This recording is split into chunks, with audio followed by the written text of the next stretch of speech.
Ready? Gulf Hotel Echo November Tango rolling 27 departure.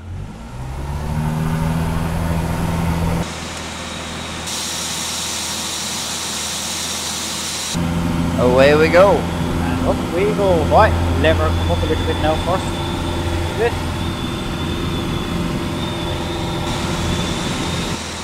So if all comes to all, the engine cuts out, how are you fixed for a dead landing?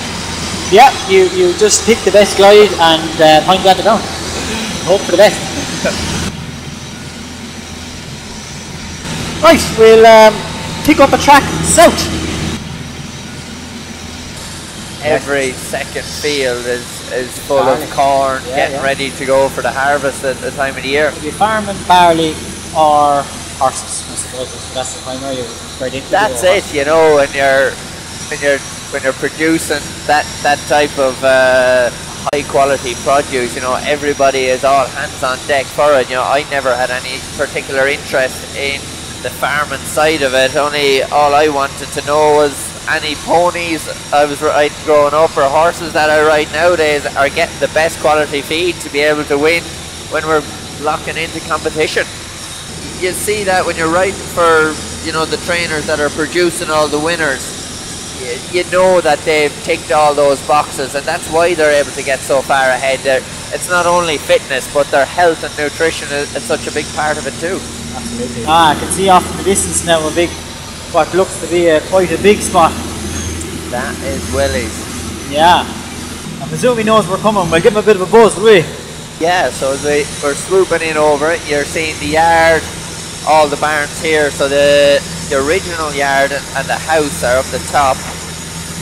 Then you're looking at all the walkers. The bit down the bottom is just built. Yeah. And where you have the sand arena in the middle there, that was the original gallop. And then it was the chicane through it, but in the last couple of years he's extended it to go straight down here. You got the hurdle schooling strip, the chase strip, then Emmett has put in another gallop here, which is just a little bit quicker for some of his flat horses, and you know there's no stone left unturned there. Absolutely not. It looks like a phenomenal facility. Obviously another one as well that I've been lucky enough that I've tipped in a couple of times and ridden out for, not as many as I'd obviously like, but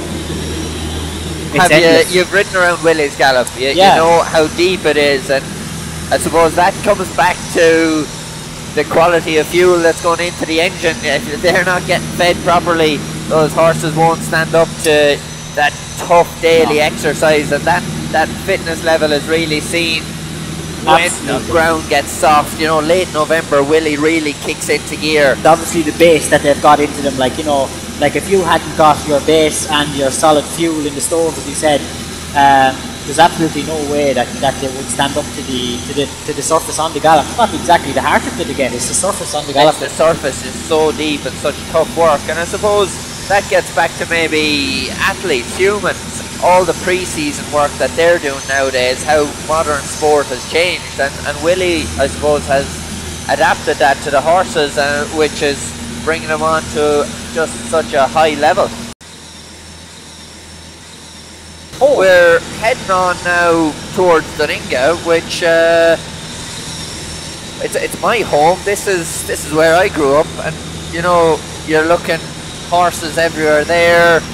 You know, more grain being grown, which is all heading for Red Mills. You can see off in the distance the mill where everything is produced, and it's crazy to think that all of the countries that where they're sending feed from, everything comes from the mill.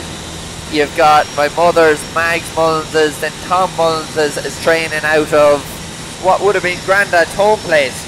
Oh well, there's a phenomenal place, really. That's got some history. That's got unbelievable history, and it's interesting.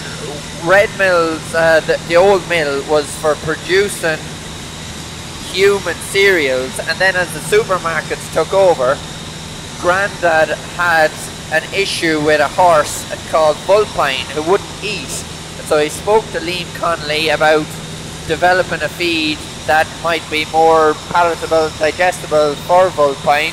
Liam, you know, he read into it a little bit more, looked at what he needed to produce, and steam cooked some oats and looked at the nutrition that the horse was originally getting. The horse wanted to eat more, and eventually Grandad was able to work the horse to the level he wanted. He went on to win a Powers Gold Cup and the following year an Irish National. And like Red Mills has definitely been a big part of how the Mullins family came to get so far ahead and, you know, develop it from there. That's a phenomenal story. I didn't know that that was how it all came about. Yeah, Grandad had a problem. Liam Connolly came up with a solution, and that blossomed into what is a worldwide producing factory. You know, it's fantastic. I might get a picture of that myself.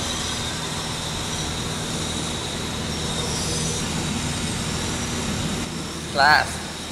Right, I suppose we better go look at Red Mills, and we're gone this far.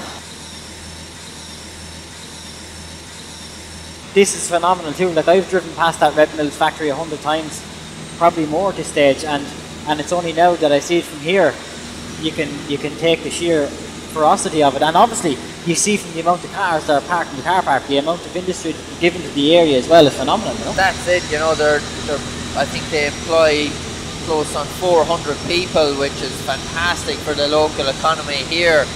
You know, as we're looking out, you see all the way from here to Gowran, that's just all the produce. All barley fields, all here to back all the way along. Yeah. Big combines going flat out, bringing all that into the mill, bring the moisture content down, store it and produce it when it's needed.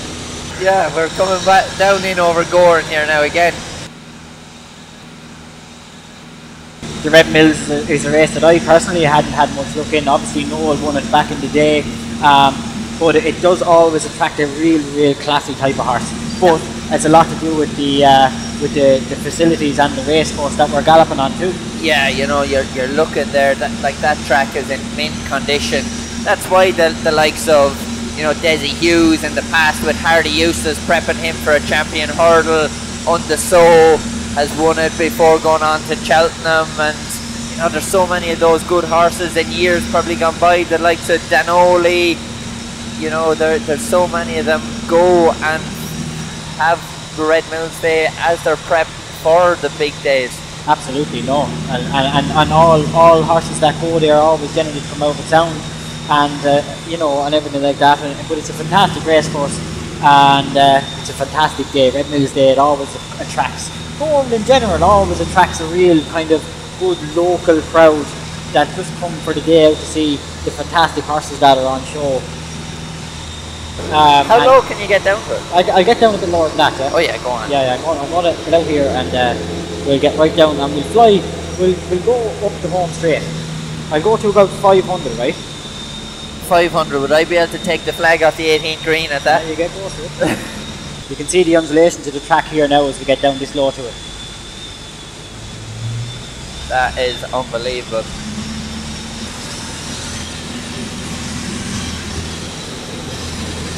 Getting away from a few of the golfers. Now we're picking up again. Yeah, so that's Dad's yard there, Tony's. Ah, yeah. Fine big gallop too. Fine big gallop, yeah. I'm sure he's in there prepping Princess Zoe. She's one that's going to be heading for Riyadh, Group 1 winner on the flat for last year. Yeah, she was a phenomenal. She was a real people's horse too. Everyone got behind her when she went to France, and obviously she went to 𝗵𝗶𝗍𝗆 over there. It was brilliant. Definitely.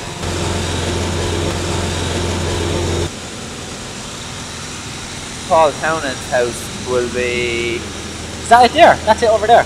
Yeah, yeah. Can you fly down close to him? I'll ring him. Tell him to come out.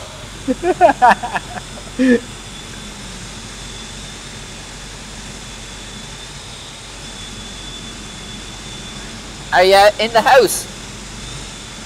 Come outside, we're above you. He's out the back door. There he is, the circle around him. There's your Irish champion jockey Paul Townend. We said we'd drop in to say hello. He's in, he must be in making the tea.